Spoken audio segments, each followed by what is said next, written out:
কুনাল একটি কি managerial post hold করে, যে কি ম্যানেজারিয়াল পোস্টে একটা দালালের যা ভূমিকা থাকতে পারে এজেন্ট, কুনাল কিন্তু সেই দালালের ভূমিকায় অবতীর্ণ। মহাভারতে মুসুল পর্ব যখন হয় না তখন কোনো শৃঙ্খলা থাকে না, আর তৃণমূলের এই মুসুল পর্বে কোনো শৃঙ্খলা নেই। কুনাল জাস্ট গ্রিন রুম পলিটিক্সটা করে। কুনালের মাঠে ময়দানে পলিটিক্সের কোনো ভিত্তি নেই। ও মমতা আছে বলে ও আছে, ভাইপো আছে বলে আছে।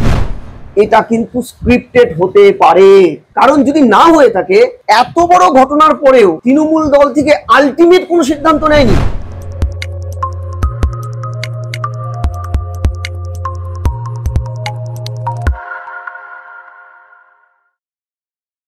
নমস্কার, আপনারা দেখছেন দ্য ইন্ডিপেন্ডেন্ট বেঙ্গল। আমি শিবম। বাংলার রাজনীতি যেন প্রতিদিনই আমাদের সামনে নতুন নতুন কাহিনী উপস্থাপিত করছে, আর এই কাহিনীর সর্বশেষ সংযোজন হলো নিঃসন্দেহে কুণাল ঘোষ পর্ব। কুণাল ঘোষ তৃণমূলে আছেন কি নেই সে এখন লাখ টাকার প্রশ্ন, কিন্তু কুণাল ঘোষ যে কথাগুলো বলেছেন তা কি অস্বীকার করতে পারবেন বাঙালির আপামর জনতা? এই নিয়ে কথা বলতে আমাদের সঙ্গে এই মুহূর্তে উপস্থিত আছেন অধ্যাপক ঝন্টু বড়াই। স্যার, প্রথমে দ্য ইন্ডিপেন্ডেন্ট বেঙ্গলে স্বাগত। এই যে কুণাল ঘোষ পর্ব, একটা লোক দুদিন আগে একটা দলের মুখপাত্র হয়ে যে কথা বলছেন, ঠিক তার পরের দিন ঠিক উল্টো অবস্থান, এই পর্বটাকে আপনি কিভাবে দেখছেন?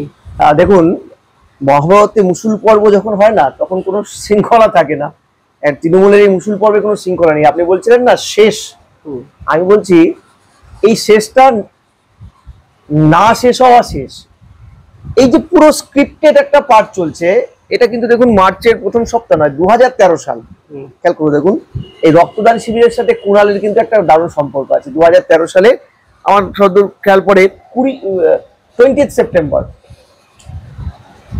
উত্তর কলকাতায় প্রয়াত সৌমেন মিত্র, শিখা মিত্রের উদ্যোগে একটা রক্তদান শিবিরে হঠাৎ করে অল আউট খেললেন দলের বিরুদ্ধে, তৃণমূলের বিরুদ্ধে খেলছেন কুণাল ঘোষ। সদ্য সরকার এসছে, 2 বছর 2.5 বছর হলো, অল আউট খেলে গেলেন। পার্টির একাধিক নেতা সম্পর্কে বিষোদ্গার করলেন, অনেক জল ঘোলা হলো, গঙ্গা দিয়ে অনেক জল বয়ে গেল। কুণাল আবার স্বমহিমায় বিরাজিত হলেন দলে। কুণালের একটা ব্যাপার কি, কুণাল অসম্ভব পরিমাণে ম্যানেজমেন্টটা বোঝে।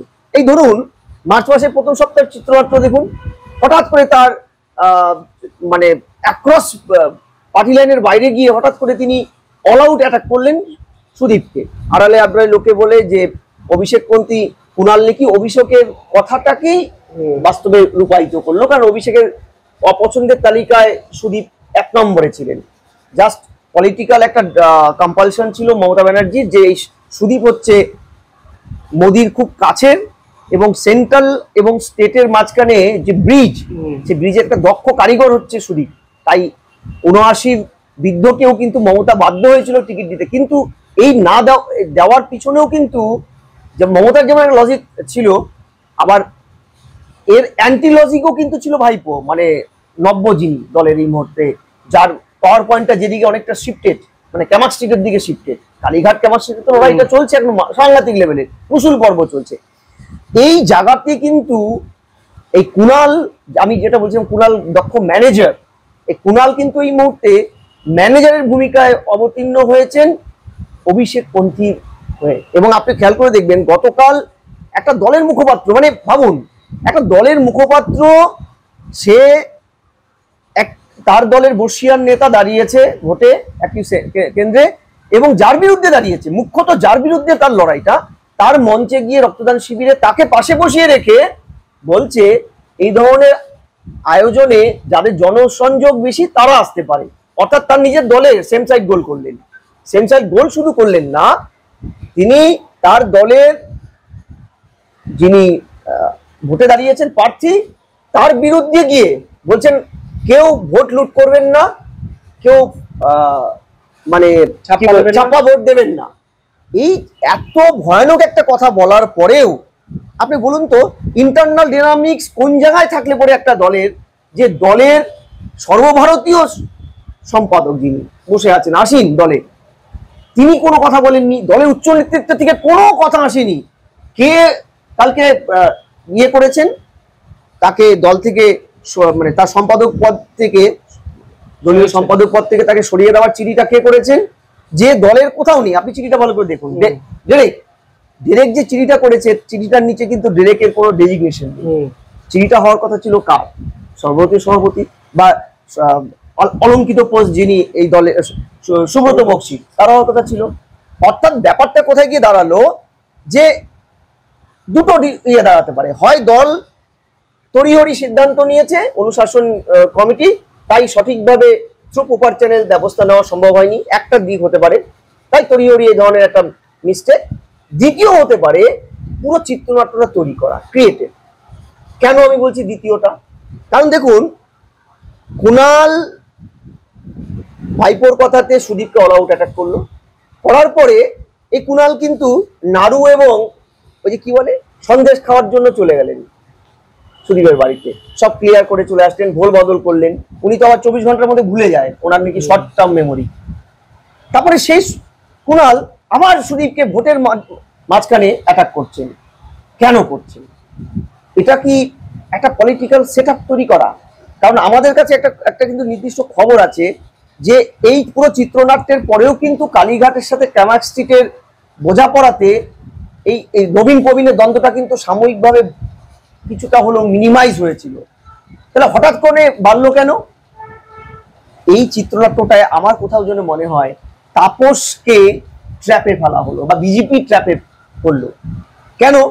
দেখুন, এই ধরনের ডিসকোর্সের মধ্যে যদি বিজেপি অনেক বেশি স্যাটিসফাই হয় যে তৃণমূলের মুসুল পর্ব চলছে, প্রচন্ড গোষ্ঠীকন্দল, ভোটটা পুরো ঘেটে ঘ হয়ে যাবে, কুণালপন্থী নব্যপন্থীরা পুরো দলে দলে সুদীপের এগেনস্টে গিয়ে ঝাঁপিয়ে বিজেপিকে ভোট দিবে, এই যে স্যাটিসফ্যাকশন, জেনারেলাইজেশন, এটা আত্মঘাতী না হয়ে দাঁড়ায় বিজেপির ক্ষেত্রে, এটা কিন্তু একটা ট্র্যাপও হতে পারে, এটা আমার কোথাও মনে হয়। কারণ আপনি কুণালের যদি আপনি পুরো পলিটিক্যাল ন্যারেটিভ সেট আপ গুলো দেখেন, সময় সময় যে অ্যাক্রস পার্টি লাইনে কোথাও গেছে, কোথাও অভিষেকের হয়ে খেলছে, আবার কোথাও যেন উনি মমতাপন্থী হলেন।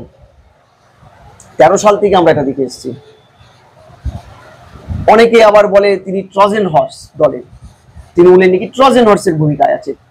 আখিরে আমি কিন্তু পরিষ্কার বলছি, কুণাল একটি কি ম্যানেজারিয়াল পোস্ট হোল্ড করে, যে কি ম্যানেজারিয়াল পোস্টে একটা দালালের যা ভূমিকা থাকতে পারে এজেন্ট, কুণাল কিন্তু সেই দালালের ভূমিকায় অবতীর্ণ হয়ে থাকেন। ফলে এই দালাল যেমন মালিকেরও ক্ষতি করতে পারে, দালাল কিন্তু প্রতিপক্ষেরও ক্ষতি করতে পারে। ফলে দালাল হইতে সাবধান। কোথাও গিয়ে মনে হয় যে কালকে যে সাক্ষাৎকার উনি দিয়েছেন, যে শিক্ষার দুর্নীতি আগে দল জানতো, আর এক মন্ত্রী জড়িয়ে থাকার একটা সম্ভাবনা ছিল, এগুলো তো দলেরই ক্ষতি। মানে এর আগে কুণাল ঘোষে বলেছিলেন সারদার বিগেস্ট বেনিফিশিয়ারি মমতা বন্দ্যোপাধ্যায়। মানে ট্রান্সফর্ম হয়নি কুণাল, যখন যেরকম পাচ্ছেন স্টেটমেন্ট গুলো, তৃণমূলের পদে থেকে তৃণমূলের ক্ষতি করেছেন একাধিকভাবে। না, আমি আবারও বলি, দলের ক্ষতি লাভ এই অঙ্কগুলো তো অনেকগুলো ইস্যুর উপরে দাঁড়িয়ে থাকে। ধরুন আমি যদি এটাকে এইভাবে দেখি, কুণাল এমন সময় বোমাটা ফাটালেন যে কুণাল না বললে কি আমরা জানতাম না চাকরি চুরিতে একাধিক মন্ত্রী এখনো যুক্ত। 43টা দপ্তর, মুখ্যমন্ত্রী ক্যাবিনেটের 43টা দপ্তরে দুর্নীতি। তা দুর্নীতিগুলো তো চালের থেকে মঙ্গলঘর থেকে লোক এসে করেনি, তৃণমূল লেড গভর্নমেন্টের দুর্নীতি, তৃণমূলের গভর্নমেন্ট করেছে, তার পদে বসে আছেন মুখ্যমন্ত্রী, ক্যাটাগরিক্যালি তিনিই দায়ী এটার জন্য। এন্টার পুরো প্রসেসটা 164H-এর 2 উপধারাতে একটা ক্যাবিনেটে কেউ দুর্নীতি করলে মুখ্যমন্ত্রী দায়ী হন তার জন্য, এটা নিয়ম। এবার প্রশ্নটা হচ্ছে কুণাল এই সময় বোম ফাটালেন কেন? খেয়াল করতে হবে সোমবার দিন একটা বিগেস্ট রায় আছে। দ্বিতীয়, গ্র্যাজুয়ালি প্রাইমারি 70,000 চাকরি যায় ভাব। তৃতীয়, আরো কিছু প্রতিদিন বেরিয়ে আসছে। এই এমত অবস্থায় যদি ইস্যুটাকে কিছুটা ডাইভার্ট করে দেওয়া যায়, নন ইস্যুগুলোকে সারফেসে এনে ইস্যুগুলোকে কিছুদিনের জন্য মানুষের মন থেকে সরিয়ে দেওয়া যায়, যেন মনে হচ্ছে ইন্টার নির্বাচনটা হচ্ছে উত্তর কলকাতায় সুদীপ ভার্সেস তাপসের লড়াই, কুণাল এখানটা একটা বোরে, তাহলেও তো মানে কষ্ট কল্পনা হবে না আমার মনে হয়। আমি আবারও বলছি, এটা কিন্তু স্ক্রিপ্টেড হতে পারে। কারণ যদি না হয়ে থাকে, এত বড় ঘটনার পরেও তৃণমূল দল থেকে আলটিমেট কোনো সিদ্ধান্ত নেয়নি। আচ্ছা আমি বলছি, ওনাকে কালকে দল থেকে পদ থেকে সরিয়ে দিয়েছে। আমি তো বলছি উনি মার্চ মাসেই তো ওনার সমস্ত এক্স হ্যান্ডেল থেকে দলীয় সম্পাদক পদ, পদ থেকে নিজেকে সরিয়ে নিয়েছেন না? উনি তো মুখপাত্রও নন, উনি তো সম্পাদকও লেখেন না বকলমে। তাহলে এত কিছু যখন উনি লেখেন না, তাহলে ওনাকে কালকে কি কারণে সরালেন? যিনি আগেই সরে গেছেন। আমি তো বলছি উনি সরেননি, ওনাকে অব্যাহতি দেওয়া হয়েছে, উনি সরেই গেছেন বহু আগে। তাহলে উনার বিরুদ্ধে তো এখন মেজর পদক্ষেপ নেওয়ার কথা দলের। ধরুন আমি দলের অনুশাসন মেনে চলি, আমি ধরুন একটি দলের কিছুদিন আগের মুখপাত্র, এখনো যিনি দলের ফ্ল্যাগ পোস্টার নিয়ে আসর জমিয়ে অলিখিতভাবে মুখপাত্রের ভূমিকা নেয় প্রতিদিন সন্ধ্যাবেলা, বাঙালির সন্ধ্যাবেলায় 3.5 বছরের জেল খাটা আসামি তিনি মুখপাত্রর ভূমিকা নিচ্ছেন। দল কি এত বড় ঘটনা পড়ো তাকে কালকে দল থেকে ঘাট ধাক্কা মেরে তাড়িয়ে দিতে পারতো না? কে কুণাল? ভোটে ক্ষতি হবে, আমি দায়িত্ব নিয়ে বলছি, কুণালের সেই জনভিত্তি নেই। কুণাল জাস্ট গ্রিন রুম পলিটিক্সটা করে। কুণালের মাঠে ময়দানে পলিটিক্সের কোনো ইয়ে নেই, কোনো ভিত্তি নেই। ও মমতা আছে বলে ও আছে, ভাইপো আছে বলে আছে, ও ভাইপোকে বাঁচিয়ে রেখেছে দলের। মমতা কবে ওকে ঘাট ধাক্কা দিয়ে বিক্রি হতো, এই জায়গাটা বুঝতে হবে। জাস্ট ও কিন্তু একটা এজেন্টের ভূমিকা নিয়ে দলকে ক্রাইসিস ম্যানেজারের ভূমিকায় অবতীর্ণ হয়ে বারবার বাঁচায়, বিভ্রান্ত করে লোককে, বিভ্রান্ত করে পুরো ব্যাপারটা সারফেস থেকে সরিয়ে দেয়, মুখ্য বিষয়টা সারফেস থেকে সরিয়ে দিয়ে অন্য একটা ইস্যুতে সারফেসে তুলে আনে, এনে পুরো ব্যাপারটাকে কিন্তু ঘেটে ঘা করে দেয়। এই ভূমিকা নিয়েছে কি আমি জানি না, তবে তাপস বাবু বিজেপি কিন্তু সাধু সাবধান। এই মানুষটি কিন্তু সত্যিকারের মানে মজলের ভাষায়, বিজ্ঞানী মজলের কথায় ডুয়েলিটি নয়, ট্রিপল ক্যারেক্টার নিয়ে চলে, প্রত্যেকটা মুহূর্তে ছদ্ম ক্যারেক্টার নিয়ে ঘুরে বেড়ায় পলিটিক্সে। অবশ্যই অসংখ্য ধন্যবাদ। পরিষ্কার বলছেন কুণাল ঘোষ একটি দালাল, তাপস রায় সাবধানে থাকুন, কোথাও গিয়ে ক্রাইসিস ম্যানেজারের ভূমিকা পালন করছেন কুণাল ঘোষ। তাই কুণাল ঘোষের ভবিষ্যৎ কি হবে সেটা এখন লাখ টাকার প্রশ্ন। তবে এটা ঠিক যে এত কিছুর পরেও দল থেকে বহিষ্কার করার কড়া সিদ্ধান্ত এখনো কেন নিতে পারলো না শাসক দল তৃণমূল কংগ্রেস, এই প্রশ্ন আমাদেরও, এই প্রশ্ন নিশ্চিতভাবে আপনাদেরও।